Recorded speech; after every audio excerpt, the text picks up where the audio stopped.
আসসালামু আলাইকুম রহমতুল্লাহি ওয়া বারাকাতুহু। ইন্নাল হামদুলিল্লাহ ওয়াসসালাতু ওয়াসসালামু আলা রাসূলিল্লাহ ওয়া বা'দ। প্রিয় দর্শক, কাছে দূরে সমগ্র বিশ্ব জুড়ে যে যেখান থেকে এই মুহূর্তে এটিএন বাংলার পর্দায় দেখছেন ওয়ালটন এয়ার কন্ডিশনার নিবেদিত তারাবির সালাতে আল কোরআনের বার্তা, আপনাদেরকে স্বাগত জানাচ্ছি। আমি নিজাম বিন মুহিব। প্রিয় দর্শক, আজকে আমরা ২৬তম পারার তেলাওয়াত আমাদের তারাবিতে শুনবো ইনশাআল্লাহ। এই ২৬তম পারাতে কি কি রয়েছে এবং কোন কোন সূরা তেলাওয়াত হচ্ছে, কোন কোন আয়াতে আল্লাহ রাব্বুল আলামিন কি শিক্ষা রেখেছেন। বিশেষ করে আজকে সূরা হুজুরাত তেলাওয়াত হবে, অনেক গুরুত্বপূর্ণ একটি সূরা, অনেকগুলো শিক্ষা আছে সেখানে। সেই বিষয়গুলো নিয়ে আলোকপাত করবার জন্য স্টুডিওতে এসেছেন আস-সুন্নাহ ফাউন্ডেশনের সম্মানিত চেয়ারম্যান শেখ আহমদুল্লাহ। আসসালামু আলাইকুম রাহমাতুল্লাহি ওয়া বারাকাতুহু। ওয়ালাইকুম আসসালাম ওয়া রাহমাতুল্লাহি ওয়া বারাকাতুহু। উস্তাদ, আপনি কেমন আছেন? আল্লাহ শুকর। আপনাকে স্বাগত জানাচ্ছি আমাদের আজকের এপিসোডে। আজকে আমরা সূরা আহকাফের তেলাওয়াত শুনবো, সূরা মুহাম্মদ, সূরা ফাতহ এবং সূরা হুজুরাত, কাফ এবং যারিয়াতের প্রথমার্ধ শুনবো ইনশাআল্লাহ। শুরুতেই আপনার কাছে জানতে চাই যে আল্লাহ তাআলা আজকে ৮ নম্বর রাকাতে একটি আয়াত, ৮ নম্বর শুরুটাই হবে এভাবে, ফা'লাম আন্নাহু লা ইলাহা ইল্লাল্লাহ। এখানে আল্লাহ রাব্বুল আলামিন কি বলেছেন?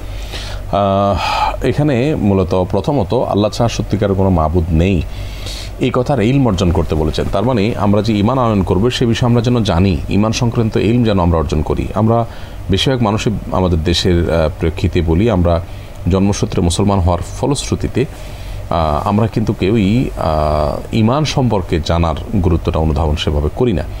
তো ফা'লাম আন্নাহু লা ইলাহা ইল্লাল্লাহু, আল্লাহ ছাড়া সত্যিকার কোনো মাবুদ নাই, এই কথার ইলম অর্জন করুন, এই কথা আপনি দৃঢ় বিশ্বাস করুন, মনে প্রাণে জেনে নিন। এখানে ইলমের যে গুরুত্ব, ইমানটা যে শুধু মুখস্থ জিনিস না, এটা যে বিশ্বাস এবং বোঝার বিষয় এবং জানার বিষয়, সে বিষয়ে ইঙ্গিত রয়েছে। জাযাকাল্লাহ খাইর শেখ। আমরা জানতে চাই যে আজকে তো অনেকগুলো ঘটনা আছে তেলাওয়াতে এবং এখানে হুদাইবিয়ার সন্ধি, তারপরে বাইয়াতের দোয়া নিয়ে সূরা ফাতহে আল্লাহ রাব্বুল আলামিন কোনো কিছু বলেছেন কিনা? আজকে তেলাওয়াতকৃত আয়াতে অনেকগুলো ঘটনা রয়েছে, ঘটনাবহুল একটি তারাবি আজকে আমরা বলতে পারি, অর্থাৎ তারাবিতে অনেকগুলো ঘটনা রয়েছে বিভিন্ন আয়াতগুলোতে। এর মধ্যে ৪৬ সূরার ২১ থেকে ২৬ নম্বর আয়াতে হুদ আলাইহিস সালাম এবং তার আগে এবং পরে বিভিন্ন নবী রাসূলদের যে আগমন ঘটেছে অমসৃণ টিলাময় ভূমি, অর্থাৎ হিজরে, যেটা সৌদি আরবের মদিনা থেকে কয়েকশো কিলোমিটার দূরে তাবুকের পথে। আবার এরকম একটি জায়গা রয়েছে জর্ডানে, সেখানে মূলত আদ জাতিকে প্রেরণ করা হয়েছে। তাদের মধ্যে আল্লাহ তাআলা হুদ আলাইহিস সালামকে পাঠিয়েছেন।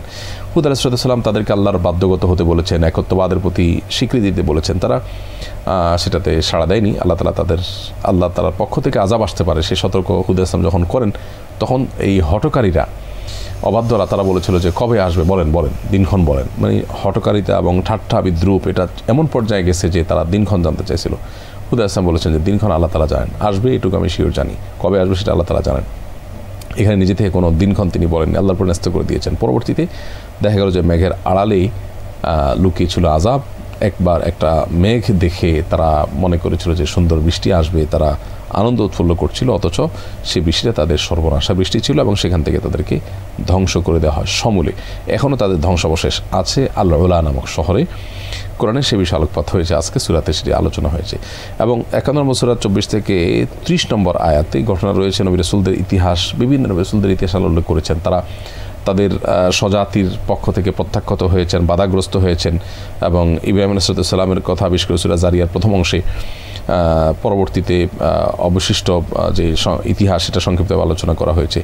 ইব্রাহিম আলাইহিস সালাম তার স্ত্রী একাধারে বৃদ্ধা বন্ধা ছিলেন, এরপরও ফেরেশতাগণ আল্লাহর তরফ থেকে একজন সন্তান, যার প্রতি আল্লাহ অনেক জ্ঞান দিয়েছেন, কোনো সন্তান দেওয়ার সুসংবাদ দিয়েছেন। আর অনেক নবী রাসূলদের, তার আগে নবী রাসূলদের যে বিভিন্ন ইতিহাস উল্লেখ করেছেন, সেটা আমাদের নবী সাল্লাল্লাহু আলাইহি ওয়াসাল্লামের জন্য সান্ত্বনা ছিল যে অনেক নবী রাসূলই তারা বাধাগ্রস্ত হয়েছেন, আপনারাও বাধাগ্রস্ত হওয়াটা অস্বাভাবিক নয়। জিনদের ইসলাম গ্রহণের ঘটনা বর্ণিত হয়েছে আজকে ৪৪ নম্বর সূরার ২৯ থেকে ৩২ নম্বর আয়াত পর্যন্ত। নবী করিম সাল্লাল্লাহু আলাইহি ওয়াসাল্লাম যখন তায়েফ থেকে দাওয়াতের কাজ করে মক্কায় ফিরে আসছিলেন, তায়েফের মানুষরা তাকে প্রত্যাখ্যান করেছে, আঘাতপ্রাপ্ত করেছে, তার মনে কষ্ট ছিল। আল্লাহ তাআলা তার মনের কষ্ট কিছুটা লাঘব করবার জন্য তায়েফে আল্লাহ তাআলা তাকে, যখন তিনি অবস্থান করেছেন সেখানে ফজরের সময় জিনদের একটা দলকে পাঠিয়েছেন। তারা ফজরের নামাজের কোরআন তেলাওয়াত শুনে তারা ঈমান এনেছেন নবী সাল্লাল্লাহু আলাইহি ওয়াসাল্লামের প্রতি, সে বিষয়ে আলোকপাত রয়েছে। এরপরে হুদাইবিয়ার সন্ধির কথা যেটা আপনি বললেন, সূরা ফাতহ, ফাতহ মানে বিজয়। হুদায়বিয়ার সন্ধিটাকে আল্লাহ তাআলা বিজয় বলে আখ্যায়িত করেছেন। আল্লাহ বলেছেন ইন্না ফাতাহনা লাকা ফাতহাম মুবিনা লিয়াগফিরা লাকা আল্লাহু মা তাকাদ্দামা মিন যামবিকা ওয়া মা তাআখার। এই যে আয়াতগুলো শুরুতে, এগুলো সবগুলো হুদায়বিয়ার সন্ধির দিকে ইঙ্গিত রয়েছে। সূরা ফাতিহা আজকে তেলাওয়াত করা হবে ইনশাআল্লাহ বিদিনা। সেখানে নবী করিম সাল্লাল্লাহু আলাইহি ওয়াসাল্লামের পুরো হুদায়বিয়ার সন্ধির সময়টাকে আল্লাহ তাআলা তুলে ধরেছেন সংক্ষেপে। নবী সাল্লাল্লাহু আলাইহি ওয়াসাল্লাম স্বপ্ন দেখেছেন তিনি ওমরা করবেন, কিন্তু সেই ওমরা করতে যখন গেলেন মক্কার মুশরিকরা হুদায়বিয়া নামক জায়গায় বাধা দিল। বাধা দেওয়ার পর যখন চুক্তি করার জন্য ওসমান রাদিয়াল্লাহু তাআলাকে পাঠালেন, তাদের সাথে চাউর হয়ে গেল, তারা প্রপাগান্ডা ছড়িয়ে দিল যে তাকে হত্যা করা হয়েছে। নবী সাল্লাল্লাহু আলাইহি ওয়াসাল্লাম তখন সাহাবীদের সবার হাতে হাত রেখে বায়াত নিয়েছেন, যদি তাকে হত্যা করা হয় তাহলে সেক্ষেত্রে তারা অবশ্যই সেটার জন্য প্রতিশোধ গ্রহণ করবেন এবং জিহাদ চালিয়ে যাবেন। যদিও পরবর্তীতে এই প্রপাগান্ডাই ছিল সেটা জানা গেছে এবং সন্ধি চুক্তির মাধ্যমে মুসলমানরা সেই সফরকে সমাপ্ত করেন। সফরের সন্ধি চুক্তির পয়েন্টগুলো মুসলমানদের জন্য আপাত দৃষ্টিকোণ থেকে বিরোধী ছিল, তাদের বিরুদ্ধে যাচ্ছিল, কিন্তু আল্লাহ তাআলা সেটাকে বিজয় বলেছেন। কারণ সেই বাহ্যিক যে মুসলমানদের কোণঠাসা করার জন্য শর্ত, মুসলমানদের বিরুদ্ধে যায় সেরকম সব শর্ত দেওয়া হয়েছিল সন্ধিতে, সেগুলো মুসলমানরা মেনেও নিয়েছেন। কিন্তু এরপরেই ইসলামের আসল বিজয়টা হয়েছে, মক্কা বিজয় হয়েছে, দাওয়াতে কাজ করতে পেরেছেন যুদ্ধবিরতির সুযোগ সুবাদে, সেই দিকে আল্লাহ তাআলা ইঙ্গিত করেছেন। এখান থেকে বোঝা যায় যে আমাদের জীবনে অনেক কিছুকে আমরা পরাজয় মনে করি, সেটার পেছনে আসলে জয় লুকিয়ে আছে, সান্ত্বনা আছে, শিক্ষা আছে, যেটা আমরা গ্রহণ করার চেষ্টা করবো ইনশাআল্লাহ। তো এটা ছিল মোটামুটি ঘটনা আজকের। জাযাকাল্লাহ খাইর। শেখ, আজকে 13 নম্বর রাকাতের শেষের দিকে আমরা একটা আয়াত শুনতে পাবো ইনশাআল্লাহ। লাকাদ সাদাকাল্লাহু রাসূলাহুর রুইয়া বিল হক লাতাদখুলুন্নাল মাসজিদাল হারাম ইনশাআল্লাহু আমিনিন। এখানে আল্লাহ তাআলা কি বলেছেন? এখানে এই হুদায়বিয়ার সন্ধির বিষয়ে আল্লাহ তাআলা বলেছেন যে তোমরা যে রাসূলের স্বপ্নর কথা শুনেছো যে তিনি দেখেছেন ওমরা করবেন, তার ভিত্তিতে তোমরা হুদায়বিয়াতে এসেছো, এই যে এখন ফেরত যাচ্ছ, রাসূলের স্বপ্নে দেখেছেন তার ভিত্তিতে আসলা অথচ ব্যাক করে যাচ্ছ, তাহলে তোমাদের মন খারাপ হচ্ছে। মন খারাপ হওয়ার কোনো কারণ নাই। তোমরা আগামী বছর অবশ্যই মসজিদে হারামে প্রবেশ করবে এবং সেখানে গিয়ে মাথা চুল মুন্ডন করবে ওমরা সম্পাদন করার পর। সে বিষয়ে আল্লাহ তাআলা ভবিষ্যদ্বাণী করেছেন, পরবর্তীতে সেটা হয়েছেও এবং চুক্তি অনুযায়ী সেটা ঘটেছে। 14 নম্বর রাকাতে আমরা শুনবো মুহাম্মাদুর রাসূলুল্লাহ ওয়াল্লাযীনা মাআহু আশিদ্দাউ আলাল কুফফার। এই লম্বা আয়াত শুনবো। আপনি এখানে কি বলেছেন সেটা তো বলবেন, এই প্রসঙ্গ তো আমরা একটু জানবো যে মুহাম্মাদুর রাসূলুল্লাহ বলার পরে এখানে সাল্লাল্লাহু আলাইহি ওয়াসাল্লাম পড়তে হবে কিনা? কোরআন কারীমের কোনো আয়াতের মধ্যখানে নবী সাল্লাল্লাহু আলাইহি ওয়াসাল্লামের নাম বা তার আলোচনা আসলে সেখানে সাল্লাল্লাহু আলাইহি ওয়াসাল্লাম বলতে হবে না, আয়াতের আগে পরে আমরা পড়তে পারি। আর এখানে মূলত যেটা বলা হয়েছে সেটা হলো যে মুহাম্মাদুর রাসূলুল্লাহ ওয়াল্লাযীনা আমানু মাআহ।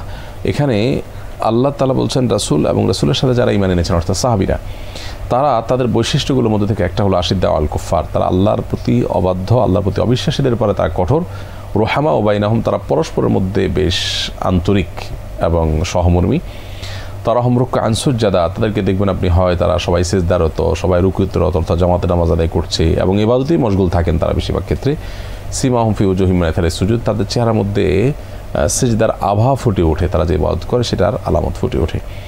তো এখানে সাহাবীদের বৈশিষ্ট্য আল্লাহ তাআলা উল্লেখ করেছেন এবং তারা যে এইসব ভালো কাজগুলো করেনি আবতাগুনা ফাদলা মিনাল্লাহি ওয়া রিদওয়ানা, শুধু আল্লাহ সন্তোষের জন্যই করে সেটা বুঝে আসে। এই জন্য সাহাবীদের পরে ইসলামী আকীদা এবং বিশ্বাস হলো আমাদের ধারণা হবে তারা ভুলের ঊর্ধ্বে না হলেও আল্লাহ তাআলা তাদের ক্ষমা করে দিয়েছেন এবং আল্লাহ তাদের উপর সন্তুষ্ট হয়েছেন। রাদিয়াল্লাহু আনহুম ওয়া রাদু আনহু এক জায়গায় আল্লাহ বলেছেন।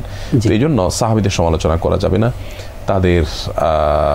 তাদের জন্য আমরা কল্যাণের দোয়া করব এবং তাদের জীবনী থেকে ভালো দিকগুলো আমরা গ্রহণ করবো ইনশাআল্লাহ তাআলা। উস্তাদ, আমরা এই 14 নম্বর রাকাতের অর্ধেক থেকেই আমরা শুনতে পাবো সূরা হুজুরাত এবং 15, 16 এই রাকাতগুলোতেও আমরা সূরা হুজুরাতের তেলাওয়াত শুনবো। নিশ্চয়ই এই সূরা হুজুরাতে অনেকগুলো আদেশ এসেছে এবং সেই আদেশগুলো কি আমরা আপনার কাছ থেকে এবার জানবো।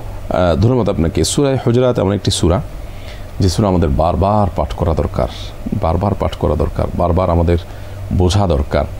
বিশেষ করে আজকের যে সমাজ বাস্তবতা, এই সমাজ বাস্তবতা আমাদের মুসলমানদের আমাদের আখলাক, আমাদের শিষ্টাচার, আমাদের ম্যানার্স এগুলোকে উন্নত করবার জন্য সূরা হুজুরাত পড়া দরকার। সূরা হুজুরাতে আল্লাহ রাব্বুল আলামিন কয়েকটি কমন বার্তা দিয়েছেন আমাদেরকে, বিশেষ করে শান্তি, সৌহার্দ্যপূর্ণ সমাজ এবং শিষ্টাচার এগুলো শেখানোর জন্য। শুরুতে আল্লাহ তাআলা রাসূল আকরাম সাল্লাল্লাহু আলাইহি ওয়াসাল্লাম শিষ্টাচার শিখিয়েছেন এবং বলেছেন লা তুকাদ্দিমু বাইনা ইয়াদাইল্লাহি ওয়া রাসূলি, আল্লাহ এবং তার রাসূলের সামনে তোমরা আগ বেড়ে কিছু করতে যেও না। এটার উপরে ভিত্তি করে অবশ্য আমরা আরেকটা জিনিসও শিখতে পারি, আমরা মুরব্বীদের বাবা মা তাদের সামনে আগ বেড়ে কিছু করতে যাব না। আজকাল আমাদের তরুণ প্রজন্মের মধ্যে বিশেষ করে এই জিনিসটা নাই যে বাবা মার সামনে বিনয়ী হয়ে থাকা, আগ বেড়ে কথা না বলা, তাদের সামনে তাদের অনুমতি ছাড়া কথা না বলা, বেশি কথা না বলা, সামনে সামনে না চলা, মানে যেটাকে বলে পণ্ডিতি করা, এই টাইপের কিছু না করা। আল্লাহ এবং তার রাসূলের সামনে এটা করতে নিষেধ করা হয়েছে, সেটি হলো মূল। এবং সেই সাথে রাসূলের সামনে উচ্চ স্বরে কথা বলতে নিষেধ করা হয়েছে। রাসূলকে নিজেদের মতো করে ডাকাডাকি করতে আল্লাহ জায়গায় নিষেধ করেছেন। আল্লাহ বলেছেন যে কাজহারি বাদিকুম বাদা, তোমরা একে অন্যকে যেরকম একজন অন্যজনের সামনে জোরে জোরে কথা বলো, রাসূলের সামনে বলবে না। এখান থেকেও শিক্ষা নিয়ে আমরা আমাদের সিনিয়রদের সামনে নিম্ন স্বরে নত স্বরে আমরা কথা বলার শিষ্টাচার শিখবো ইনশাআল্লাহ তাআলা। আর আমাদের সামাজিক শিক্ষা বিশেষ করে এটার জন্য কয়েকটি নির্দেশনা রয়েছে সূরা হুজরাতে। এর প্রত্যেকটির শুরুতে আল্লাহ তাআলা আমাদেরকে সম্বোধন করেছেন ইয়া আইয়ুহাল্লাযীনা আমানু, হে ঈমানদারগণ। এটা হলো একটা মায়া বলতে পারেন, ঈমানদারদের কল্যাণ চেয়ে আল্লাহ তাআলা সৃষ্টিকর্তা হিসাবে ঈমানদারদেরকে ডেকে ডেকে বলছেন হে ঈমানদারগণ, তোমাদের এটা করা উচিত, এটা করবা, এটা করবা না। তো এই জন্য এগুলো আমাদের কাছে আরও বিশেষ তাৎপর্য বহন করে। তো এখানে এভাবে আল্লাহ তাআলা আমাদের যে 6টি নির্দেশনা দিয়েছেন তার ভিতরে একটা হলো আল্লাহ বলেছেন কাউকে নিয়ে ব্যঙ্গমুদ্রব করবে না। লা ইয়াসখার কওমুম মিন কওমিন আসা আন ইয়াকুনু খায়রাম মিনহুম ওয়ালা নিসাউম মিন নিসাইন আসা আন ইয়াকুননা খায়রাম মিনহুন। কোনো পুরুষকে নিয়ে, কোনো নারীকে নিয়ে, কেউ কাউকে নিয়ে যেন বিদ্রুপ না করে। যাকে নিয়ে তুমি বিদ্রুপ করছো, হাসাহাসি করছো, হতে পারে আল্লাহর কাছে তিনি তোমার চাইতে শ্রেষ্ঠ, কিয়ামত দিন তিনি এগিয়ে যাবেন। তো এই জন্য কাউকে নিয়ে বিদ্রুপ করা যাবে না। 2 নম্বর হলো পরস্পরের নিন্দা এবং দোষারোপ করতে আল্লাহ তাআলা নিষেধ করেছেন। কারো নিন্দাও করবে না, কারো দোষারোপ করবে না, এটা একটা মন্দ স্বভাব আমাদের। 3 নম্বর হলো কাউকে মন্দ ডাকে নামে ডাকতে আল্লাহ তাআলা নিষেধ করেছেন, অর্থাৎ কাউকে খারাপ টাইটেল, খারাপ উপাধি দিলাম, আজকাল সোশ্যাল মিডিয়াতে প্রচুর পরিমাণে এগুলো করে নিষেধ করেছেন। 4 নম্বর হলো মন্দ ধারণা করতে আল্লাহ নিষেধ করেছেন ইয়া আইয়ুহাল্লাযীনা আমানু ইজতানিবু কাসীরাম মিনাদ যান্নি ইন্না বা'দা যান্নি ইসম। তোমরা কিছু ধারণা আছে যে ধারণাগুলো পাপ, অর্থাৎ মন্দ ধারণা কারোর সম্পর্কে, এগুলো থেকে বেঁচে থাকো, তার মানে কারোর প্রতি মন্দ ধারণা করবে না। 5 নম্বর হলো দোষ অন্বেষণ করা, কারোর ছিদ্র বের করা, দোষ বের করার চেষ্টা করা, এটা করতে আল্লাহ নিষেধ করেছেন। 6 নম্বর হলো গীবত করতে আল্লাহ তাআলা নিষেধ করেছেন। এই 6টা মন্দ কাজ যদি আমরা ছাড়তে পারি, কাউকে নিয়ে বিদ্রুপ করা, পরস্পর দোষারোপ করি, মন্দ নামে ডাকা, মন্দ ধারণা থেকে মানুষের প্রতি মন্দ ধারণা থেকে বিরত থাকা, পারলে সুধারণা করব, আর কোনো প্রমাণ না থাকলে আমি কারোর প্রতি মন্দ ধারণা করতে যাব না। তারপর দোষ অন্বেষণ করা থেকে বিরত থাকা, কারো দোষ আবিষ্কার করার চেষ্টা না করা, গীবত না করা, মানুষের পিছনে তার সমালোচনা না করা, এগুলো যদি আমরা মেনে চলি, এটা সুষ্ঠু, সুন্দর, সৌহার্দ্যপূর্ণ সমাজ গড়ে উঠবে ইনশাআল্লাহ। দেখতে দেখতে আমরা অনুষ্ঠানের শেষের দিকে আছি। আপনার কাছে জানতে চাই যে কাফিররা তো আসলে অনেক অন্যায় করে, অনেক পাপ করে, একদম সবচেয়ে বড় পাপই তো হচ্ছে আল্লাহকে স্বীকার করে না। সেই জায়গায় তারপরেও আল্লাহ রাব্বুল আলামিন তাদেরকে সম্মান দিচ্ছেন, মর্যাদা দিচ্ছেন, টাকা পয়সা, সম্পদ, দুনিয়ার সব কিছুই তাদেরকে দিচ্ছেন। এমনকি কখনো কখনো দেখা যায় যে মুসলিম ভিক্ষুক অনেক বেশি, অমুসলিম ভিক্ষুক কিন্তু সমাজে একদমই কম। তো এই কাফিরদেরকে আল্লাহ তাআলা ধ্বংস করেন না কেন? দেখুন, প্রথম কথা হলো যে আল্লাহ রাব্বুল আলামিন দুনিয়াতে তাদেরকে ছাড় দেন। একটি হাদিস রয়েছে যে কোনো ঈমানদার আছে যাদের সারা জীবনে কিছু ভুল ছিল, সেগুলোর জন্য আল্লাহ তাদেরকে কষ্ট দেন, কিছু শাস্তি দেন, দুনিয়াতে যাতে সেটা সে ভোগ করে যায়, আখিরাতে যাতে সে সোজা জান্নাতে যেতে পারে।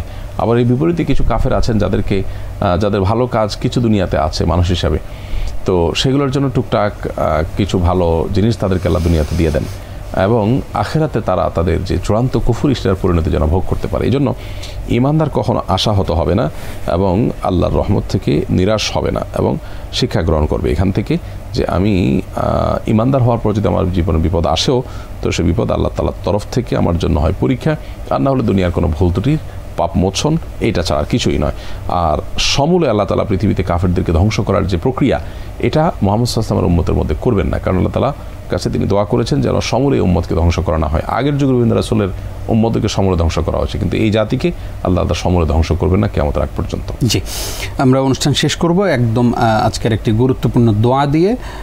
সেই দোয়াটা কি? আজকের তেলাওয়াতকৃত আয়াতে কোন দোয়া রয়েছে আমাদের জন্য? আল্লাহ তাআলা বলেছেন রব্বি আউজিআনি আন আশকুরা নি'মাতাকা আল্লাতী আন'আমতা আলাইয়া ওয়া আলা ওয়ালিদাই। চমৎকার একটি দোয়া শেখানো হয়েছে সূরা 15 নম্বর আয়াতে। হে আমার রব, আমার প্রতি আপনি যে নিয়ামত দিয়েছেন, আমার বাবা মার প্রতি যে নিয়ামত দিয়েছেন, সেগুলো শুকরিয়া আদায়ের তৌফিক আমাকে দান করুন, এবং ওয়া না'মালা সালিহান তারদাহ, এবং যে ভালো কাজ করলে আপনি সন্তুষ্ট হবেন সে ভালো কাজের তৌফিক দেন। ওয়া আসলিহ লি ফি যুররিয়াতি, আমার সন্ততিদেরকে আপনি সংশোধন করে দিন। ইন্নী তুবতু ইলাইকা ওয়া ইন্নী মিনাল মুসলিমিন, আমি আপনার কাছে ফেরত এসেছি এবং আমি আপনার কাছে আত্মসমর্পণকারী।